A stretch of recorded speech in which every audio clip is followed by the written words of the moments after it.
Assalamualaikum warahmatullahi wabarakatuh. Selamat berjumpa kembali dalam pembelajaran jarak jauh. Kali ini kita akan membahas tentang akuntansi sebagai sistem informasi. Selamat mengikuti. Tahukah kamu bagaimana awal perkembangan ilmu akuntansi? Bagaimana pula dapat menjadi suatu sistem informasi yang berguna bagi manajemen? Nah, simaklah pembelajaran kali ini sehingga kamu dapat memahami peran akuntansi sebagai suatu sistem informasi dalam penyusunan laporan keuangan pada perusahaan, khususnya pada perusahaan jasa. Pada dasarnya, akuntansi berkembang dari sistem tata buku berpasangan atau double entry system yang pertama kali diperkenalkan oleh seorang ahli ilmu pasti berkebangsaan Itali, Lucas Paciolo, yang menerbitkan buku berjudul Summa di Aritmetica, Geometria, Metria, Proportioni et Proportionalita. Pada salah satu bagian buku tersebut berisi tentang pengetahuan akuntansi dengan judul Tractatus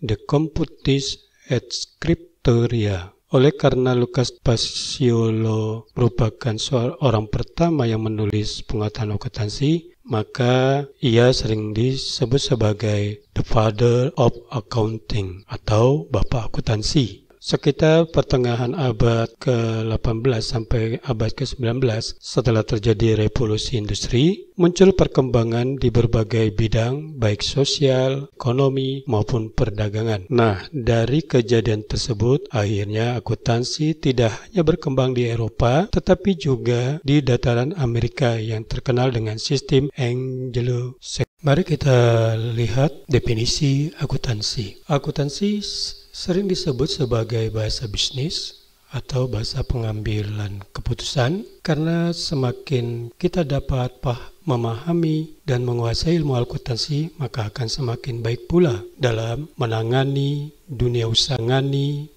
usaha terutama aspek keuangan perusahaan. Definisi akuntansi dapat dirumuskan dari dua sudut pandang, yaitu sudut pandang pemakai dan proses kegiatannya. Definisi yang pertama dari sudut pemakai, akuntansi dapat didefinisikan sebagai suatu disiplin yang menyediakan informasi yang diperlukan untuk melaksanakan kegiatan secara efisien dan mengevaluasi kegiatan-kegiatan suatu organisasi. Adapun manfaat informasi akuntansi antara lain untuk yang pertama membuat perencanaan yang efektif, pengawasan dan pengambilan keputusan oleh manajemen dan pertanggungjawaban organisasi kepada para investor, kreditor, pemerintah dan sebagainya. Kemudian yang kedua, definisi dari sudut proses kegiatan. Ditinjau dari sudut kegiatan, akuntansi dapat didefinisikan sebagai suatu proses pencatatan penggolongan, pengiktisaran, pelaporan dan penganalisaan data keuangan suatu organisasi yang pada dasarnya meliputi kegiatan sebagai berikut, yaitu mengidentifikasi data yang berkaitan dengan pengambilan keputusan, baik data yang berasal dari intern perusahaan maupun data yang berasal dari ekstern perusahaan. Yang kedua, memproses dan menganalisis data yang relevan. Yang ketiga, mengubah data menjadi informasi yang dapat digunakan untuk pengambilan keputusan, misalnya untuk pengembangan usaha, perluasan usaha, penambahan investasi. Oke, berikutnya adalah proses akuntansi. Berdasarkan definisi akuntansi, maka proses akuntansi akan terus berulang mulai dari transaksi keuangan sampai dengan penyusunan laporan keuangan. Kegiatan tersebut dinamakan proses akuntansi. Proses akuntansi meliputi 3 tahap yang dapat diuraikan sebagai berikut. Yang pertama, tahap pencatatan dan penggolongan. Tahap pencatatan dan penggolongan ini meliputi kegiatan antara lain 1. Penyusunan dan pembuatan bukti-bukti pembukuan atau bukti transaksi, baik transaksi internal maupun eksternal. Yang kedua, pencatatan ke dalam jurnal, baik jurnal umum maupun jurnal khusus.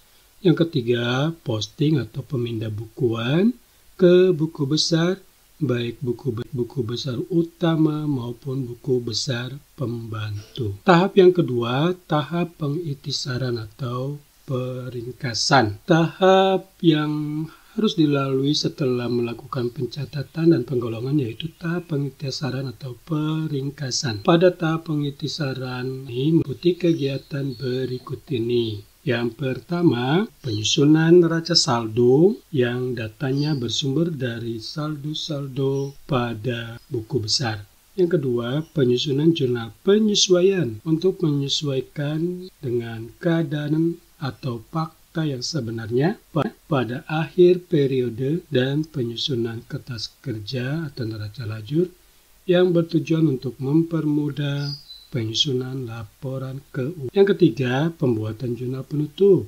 Ini dibuat untuk mengetahui besarnya laba atau rugi suatu perusahaan sekaligus untuk menutup perkiraan atau akun yang bersifat sementara. Yang keempat, pembuatan neraca saldo setelah penutupan. Ini dipergunakan untuk mengecek kembali pencatatan yang akan dilakukan pada periode berikutnya. Dan yang kelima, penyusunan jurnal pembalik. Ini dipergunakan untuk mengantisipasi terjadinya kesalahan pencatatan pada periode akuntansi berikut. Lalu tahap yang ketiga yaitu tahap pelaporan dan penganalisaan. Tahap akhir yang harus dilalui adalah tahap pelaporan dan penganalisaan. Adapun tahap pelaporan dan penganalisaan meliputi kegiatan berikut ini.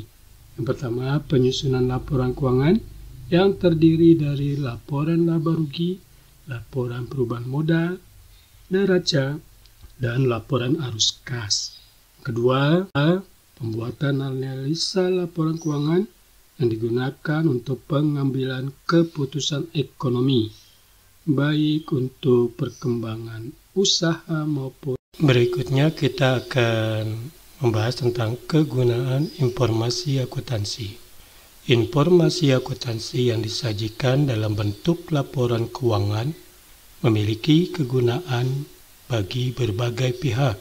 Kegunaan tersebut diantaranya yaitu yang pertama sebagai alat perencanaan, pengendalian kegiatan perusahaan, dan dasar pembuatan keputusan bagi pimpinan perusahaan. Yang kedua, sebagai laporan yang dapat dipertanggungjawabkan kepada pihak di luar perusahaan. Adapun pihak-pihak yang memerlukan informasi akuntansi diantaranya dapat diuraikan sebagai berikut. Yang pertama, pihak intern atau pimpinan perusahaan, biasanya tingkatan manajerial. Bagi manajer perusahaan, informasi akuntansi digunakan untuk menyusun perencanaan dan pengawasan terhadap operasional perusahaan atau jalannya perusahaan, mengevaluasi kemajuan yang dicapai dalam usaha mencapai tujuan dan melakukan tindakan koreksi yang diperlukan. Yang kedua, pihak ekstern. Selain pihak perusahaan, masih terdapat pihak-pihak lain di luar perusahaan yang memerlukan informasi akuntansi. Pihak-pihak tersebut dinyatakan sebagai berikut. Yang pertama, investor atau calon investor, di mana para investor ini melakukan penanaman modal dalam suatu perusahaan dengan tujuan untuk mendapatkan bagian laba. Investor atau calon investor memerlukan informasi akuntansi untuk membantu menentukan apakah harus membeli atau menjual investasi tersebut. Pihak ekstern yang kedua adalah karyawan. Karyawan dan kelompok yang mewakili mereka membutuhkan informasi akuntansi untuk mengetahui stabilitas dan profitabilitas perusahaan.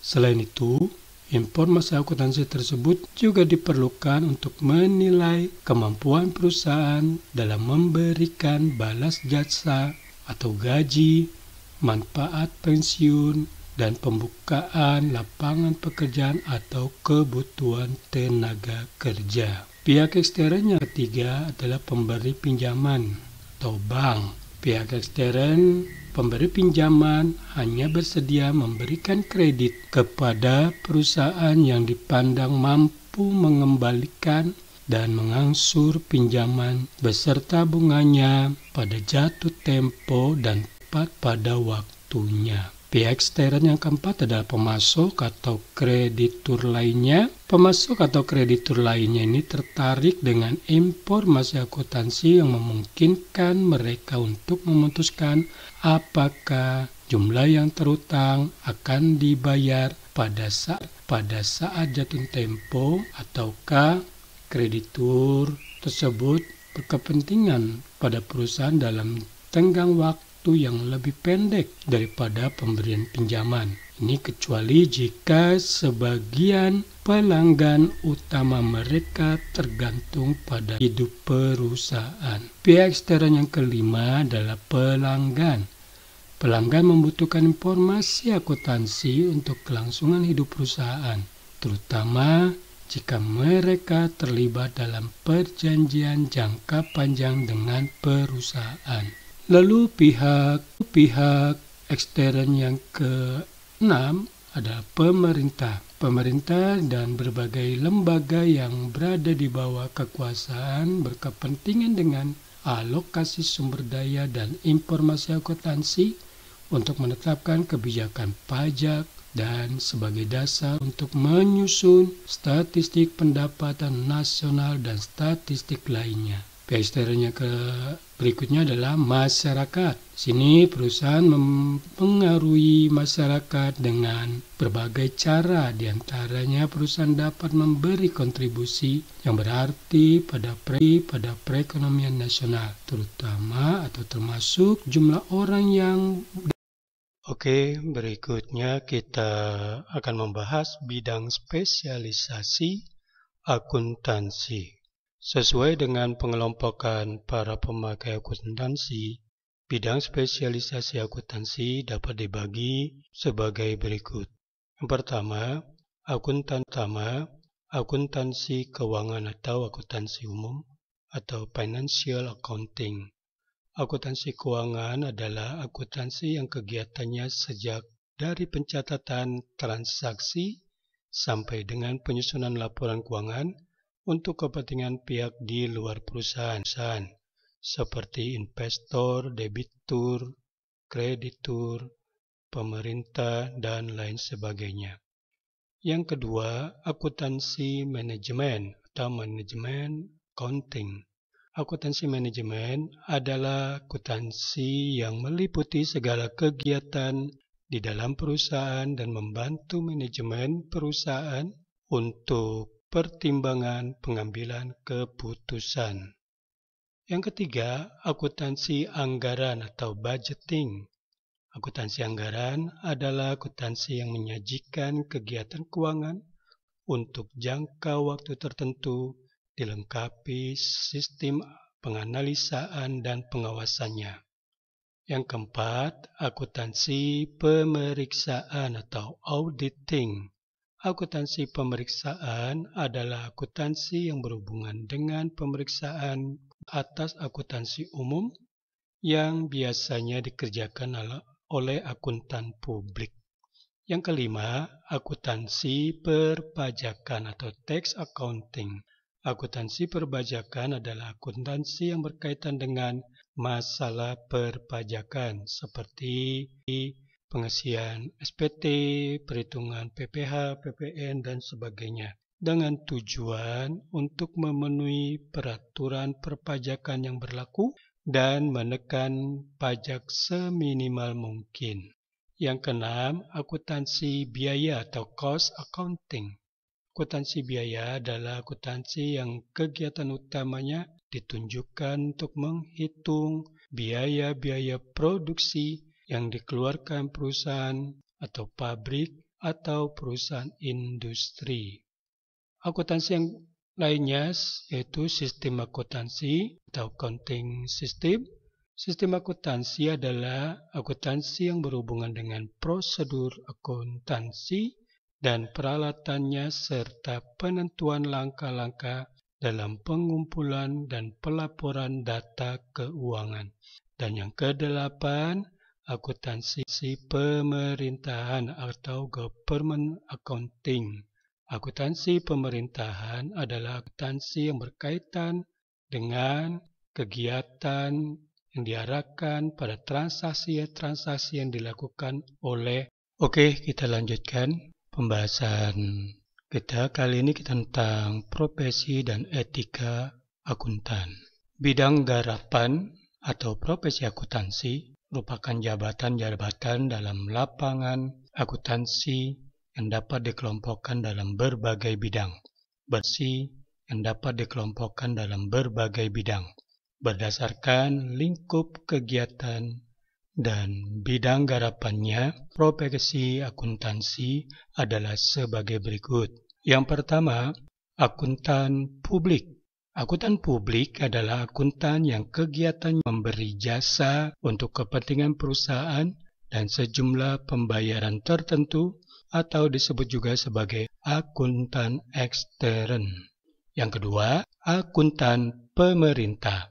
Akuntan pemerintah adalah akuntan yang bekerja sebagai pemeriksa atau auditor untuk pemerintah atau negara.